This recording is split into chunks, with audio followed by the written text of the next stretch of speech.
আসসালামু আলাইকুম প্রিয় দর্শক, 21শে আগস্ট গ্রেনেড হামলা মামলায় যে রায় দিয়েছিল নিম্ন আদালত, বিচারিক আদালত, সেই রায়কে বাতিল করে দিয়েছে উচ্চ আদালত এবং যাদের বিরুদ্ধে দণ্ডাদেশ দেওয়া হয়েছিল সকলকেই সাজার আওতা থেকে বাইরে রাখা হয়েছে, সবাইকে মুক্তি দেওয়া হয়েছে। উচ্চ আদালত বলেছে যে নিম্ন আদালত এই মামলাটায় যে অভিযোগ, যে সম্পূরক অভিযোগপত্রের ভিত্তিতে যে তারা যে বিচারটা করেছে সেই বিচারটাই অবৈধ এবং তারা সেটাকে বাতিল ঘোষণা করেছে। যেহেতু বিচারটাই অবৈধ, বিচারটাকে বাতিল ঘোষণা করা হয়েছে, কাজেই যাদের বিরুদ্ধে যে 19 জনের বিরুদ্ধে ফাঁসির আদেশ, 19 জনের বিরুদ্ধে যাবজ্জীবন কারাদণ্ডের আদেশ এবং 11 জনকে বিভিন্ন মেয়াদে সাজা, সবই বাতিল হয়ে গেল, সবই খারিজ হয়ে গেল এবং সবাই এখন মুক্ত হয়ে যাবেন। যারা গ্রেপ্তার আছেন এবং যারা পলাতক আছেন সবাই এখন মুক্ত হবেন। এখন আমি আবার একটু আগের দিকে যাই। ঘটনাটা কী ছিল অনেকে হয়তো জানেন না। এই ঘটনা যখন ঘটেছিল তখন হয়তো অনেকের জন্মও হয় নাই, কারণ এটা হলো আজকে থেকে 20 বছর আগের ঘটনা। 2004 সালের 21শে আগস্ট বঙ্গবন্ধু এভিনিউতে আওয়ামী লীগের অফিসের সামনে আওয়ামী লীগের একটা জনসভা ছিল। সেই জনসভায় গ্রেনেড মারা হয়, একটা না অনেকগুলো গ্রেনেড মারা হয় এবং সেই গ্রেনেড বিস্ফোরণে জনসংখ্যার মধ্যে, মানে জনসভার মধ্যে, কিন্তু যেখানে লোকজন দাঁড়িয়েছিল, বসেছিল, জনসভা শুনছিল, সেখানে গ্রেনেড মারা হয় এবং একটা খালি ট্রাকের উপর দাঁড়িয়ে তখনকার বিরোধী দলীয় নেত্রী শেখ হাসিনা ভাষণ দিচ্ছিলেন এবং সেই ট্রাকের উপরে গ্রেনেড মারা হয়, ট্রাকের ভেতরে একদম পড়ে না, আশেপাশে পড়ে যায় এবং সেই ঘটনায় 24 জন লোকের মৃত্যু হয়, 24 জন লোক নিহত হয় এবং 3 শতাধিক মানুষ আহত হয়। এদের মধ্যে আহত হওয়ার পরে সে ক্ষত নিয়ে পরবর্তীতে মারা যায় এবং তারপরে এখনও অনেকের গায়ে, অনেকের দেহে সেই গ্রেনেডের স্প্লিন্টার আছে, সেটা নিয়েই তারা জীবনযাপন করেছে, পুনরুত্থ বরণ করেছে। এই যে মর্মান্তিক ঘটনাটা, এই ঘটনার প্রেক্ষিতে প্রথমে বিএনপি একটা তদন্ত করে, তারপর 111 সরকার আসে, আসার পর সেই তদন্তটাকে বাতিল করা হয় এবং আদালত আর একটা সম্পূরক তদন্ত, অধিকতর তদন্ত করার আদেশ দেয়। সেই অধিকতর তদন্ত করা হয় এবং সেই অধিকতর তদন্তের ভিত্তিতে বিচারিক আদালত একটা রায় দেয়। সেই রায় দেয় 2018 সালে এবং 2018 সালে যখন রায়টা দেয়, সেই রায়টা বিচারিক আদালতের রায় কিন্তু সঙ্গে সঙ্গে বাস্তবায়িত হয় না। ওখানে যদি কোনো মৃত্যুদণ্ড থাকে তাহলে সেই রায়টা মৃত্যুদণ্ডের আদেশের জন্য হাইকোর্টে আসতে হয়, এটাকে বলা হয় ডেথ রেফারেন্স। তো সেটা হাইকোর্টে আসে, 2018 সালেই আসে, কিন্তু সেটা শুনানি হয়নি এত বছর। এবং ডেথ রেফারেন্স বলেন এবং যারা আপিল করতে চায় তাদের আপিল বিবেচনা করা হবে কি না হবে, এগুলো সবগুলো হাইকোর্ট থেকে নির্ধারিত হয়। তো হাইকোর্টে আসার পর এত বছর পরে এই 2024 সালের অক্টোবরে সেটা শুনানির জন্য ওঠে। এবছর মানে 2024 সালের অক্টোবর মাসে এটা শুনানি শুরু হয়। 31শে মানে শেখ হাসিনা সরকার চলে যাওয়ার পর, কিন্তু শেখ হাসিনা সরকার তো চলে গেল অগাস্ট মাসে, অক্টোবরে 31 তারিখে সেটা শুনানি শুরু হয়। এই ডেথ রেফারেন্স, আসামিদের আপিল এবং জেল আপিলের উপর হাইকোর্ট এই শুনানিটা শুরু করে। 31শে অক্টোবর থেকে শুরু হয়ে 21শে নভেম্বর পর্যন্ত এই শুনানিটা চলে এবং 21শে নভেম্বর আপিলের উপর শুনানি শেষ হয়। শেষ হওয়ার পর বলা হয় এটা যে কোনো দিন এখন রায় হবে। সেই রায়টাই আজকে ডিসেম্বরের 1 তারিখে হলো এবং 1 তারিখে রায় বলা হলো যে ওই বিচারটাই নাকি অবৈধ ছিল। এই হলো ঘটনা। এখন আমি একটা কথা একটু বলি, সেই জিনিসটা হলো যে এই যে 21 তারিখে মানে 21শে নভেম্বর যে এটা শুনানিটা শেষ হলো, এই শুনানি শেষ হওয়ার পর বলা হলো যে কোনো দিন রায় হবে এখন। এবং এইটুক নিউজ, 21 তারিখে যে নিউজটা, সেই নিউজের উপর মানুষ কিন্তু তখনই কেন যেন ধারণা করে ফেললো যে কি হতে পারে। আমি কিছু কিছু দর্শকের, কিছু কিছু পাঠকের, কিছু কিছু সাধারণ মানুষের আমি কয়েকটা মন্তব্য আপনাদের এখন পড়ে শোনাবো। এই মন্তব্যগুলো কবে? 21 তারিখের, যেদিন এই ডেথ রেফারেন্স ও আপিলের উপর শুনানি শেষ হলো।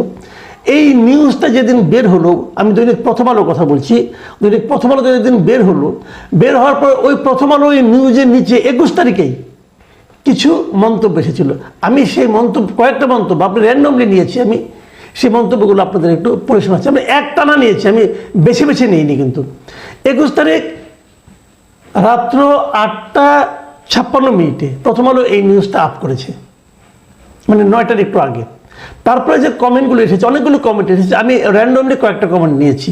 যেমন মোহাম্মদ রফি আল ইসলাম, উনি এই 21 তারিখেরই রাত্র 10টা 10 মিনিটে, মানে এই নিউজটা আপ হওয়ার 14 মিনিট পর একটা মন্তব্য করেন। উনি লিখেছেন, এখন সবাইকে খালাস মনে খালাস দিয়ে দিবেন জজ সাহেব, কোনো সমস্যা নাই কে। তারও 6 মিনিট পর আবু হেনা মোহাম্মদ নাফিস লিখেছেন, এইরকম জঘন্য হত্যাকাণ্ড যেন বাংলাদেশে আর কোনোদিন না ঘটে। তারও 4 মিনিট পর 10টা 20 মিনিটে সুমন লিখেছেন, সবাই বেকসুর খালাস পাবে, ধরেই নেওয়া যায়।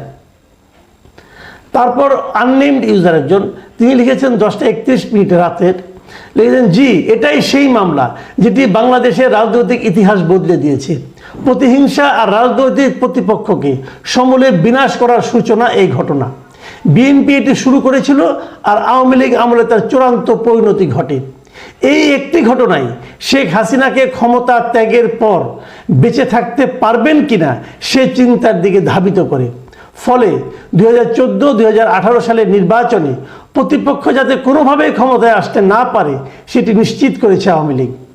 21শে আগস্ট গ্রেনেড হামলা মামলার সুষ্ঠু বিচারের মাধ্যমে সত্যিকারের দোষীদের বিচার চাই।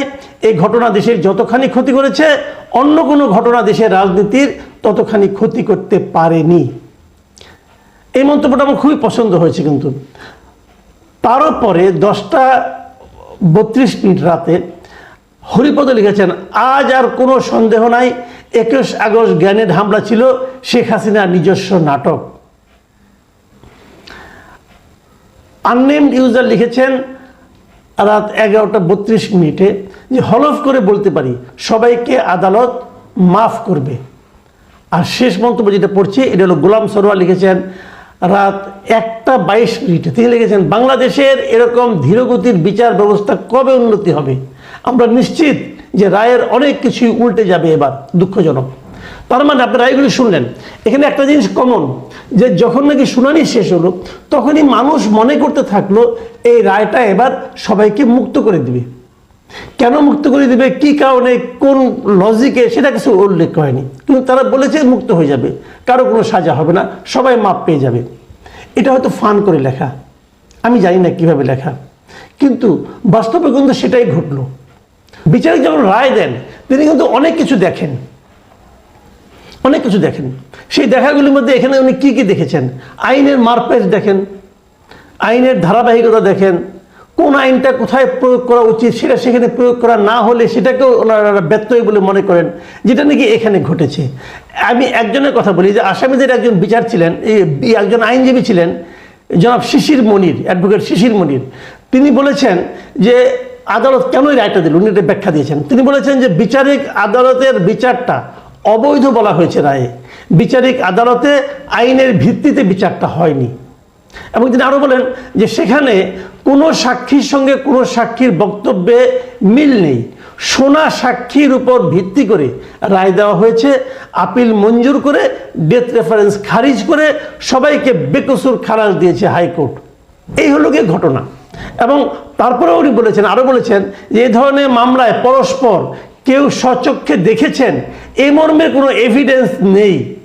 যাদের স্বীকারোক্তিমূলক জবানবন্দি নেওয়া হয়েছে তা নির্যাতনের মাধ্যমে নেওয়া হয়েছে। মুফতি হান্নানের 2টি জবানবন্দি দিয়েছেন, দ্বিতীয় স্বীকারোক্তির ভিত্তিতে সাজা দেওয়ার নজির নেই। এই স্বীকারোক্তি প্রত্যাহার করেন তিনি, এই জন্য এর আইনগত মূল্য নেই। যাই হোক, এ ধরনের অনেক কথা বলা হয়েছে। এখন আমরা বুঝলাম যে মামলাটা কী কারণে খারিজ করা হয়েছে, মানে এই মামলাটা যথাযথ প্রক্রিয়া হয়নি, একটু ঠিক আছে। কিন্তু ওই যে সাধারণ মানুষের মনে যে প্রশ্নটা, এই প্রশ্নটা আমি আরেকবার আমার মতো করে উচ্চারণ করতে চাই। দেখুন, একটা মামলা ঘটনা ঘটেছে 2004 সালে, 24 জন লোক নিহত হয়েছেন, 300 জন লোক মারাত্মকভাবে আহত হয়েছেন। ঘটনাটা কি মিথ্যা ছিল? ঘটনাটা তো ঘটেছে। তাহলে এখন যদি আমি সবাইকে বেকসুর খালাস দিই, তাহলে আমি কি বুঝলাম? যে মামলাটা ঠিকভাবে করা হয়নি। হ্যাঁ, আমি মেনে নিচ্ছি আওয়ামী লীগ আমলে হতে পারে, আওয়ামী লীগ কিন্তু রাজনৈতিকভাবে এই মামলায় কাউকে কাউকে আসামি করার চেষ্টা করতে পারে, হয়তো এই মামলার মাধ্যমে রাজনৈতিক প্রতিহিংসাও তারা চরিতার্থ করতে পারে। কিন্তু অপ্রত্যক্ষটা ঘটেছিল, সে অপরাধের কি শাস্তি হবে না? আজকেও যেমন সবাইকে খালাস হয়ে গেল, কেউ অপরাধী নয়, এখন কি হবে? ওই যে 24 জন লোক মারা গেল, 300 জন লোক আহত হলো, তারা কি কোনো বিচার পাবে না? তাহলে আমরা কার উপর আস্থা রাখবো? তাহলে কি আমরা বিচার বিভাগের উপর অনাস্থা মানে আস্থাহীন হয়ে যাব? আমি বলছি না উচ্চ আদালতের কথা, আমি নিম্ন আদালতের কথা বলছি। নিম্ন আদালত একটা বিচার করেছে, তদন্ত তো আমাদের পুলিশ করেছে। এই যে পুলিশ, এই যে নিম্ন আদালতের বিচারক, এই যে উচ্চ আদালতের বিচারক, তারা তো জন্মে এরকম হয়নি। তারা কিন্তু একটা প্রক্রিয়ার মাধ্যমে এই পদে এসেছেন। তাদের বেতন ভাতা কিন্তু আমি আপনি দেই। তো আমি আপনি টাকা দিয়ে, নিজের কষ্টের টাকা দিয়ে, ট্যাক্সের মাধ্যমে যাদের বেতন দেই, তারা কার জন্য কাজ করেন? তারা কি সরকারের জন্য কাজ করেন, নাকি তারা জনগণের জন্য কাজ করেন, নাকি তারা আইনের জন্য কাজ করেন, নাকি তারা নিজেদের পছন্দ অনুযায়ী, নিজেদের জ্ঞান বুদ্ধি বিবেক অনুযায়ী কাজ করেন? এই প্রশ্নগুলো কিন্তু উঠবে এই কারণে, ধরুন বিচারিক আদালতে যে রায়টা হয়েছে, সেটা কি আইনের প্রেক্ষিতে হয়েছে, নাকি সরকারের মুখ চেয়ে হয়েছে, নাকি সরকারের ভয়ে হয়েছে? এটা যেমন একটা প্রশ্ন, তেমনি আরেকটা প্রশ্ন, এখন যে রায়টা আমরা পেলাম, ভাবুন তো, এখন যদি কোনো অন্তর্বর্তীকালীন সরকার না থেকে যদি আওয়ামী লীগ সরকার থাকতেন, তাহলে কি হতো? তাহলে আমরা কি রায় পেতাম? আবার আরেকটা কথা বলি, এই রায়ে যাদের যাবজ্জীবন কারাদণ্ড হয়েছে, যাদের মৃত্যুদণ্ড হয়েছে, তারা তো খুবই লাভবান হয়েছেন, কোনো সন্দেহ নাই। কিন্তু যাদের কম রায় ছিল, কম সাজা ছিল, ধরুন 3 বছর 5 বছর, তারা কিন্তু এই সাজাটা খেটেছেন। তো তাদের যে সাজা খাটা, এটারই বা মুক্তি হবে কি হবে? এটারই বা রিমেডি কি? এটার কি প্রতিকার হবে? এগুলো কিন্তু প্রশ্ন, বড় প্রশ্ন কিন্তু।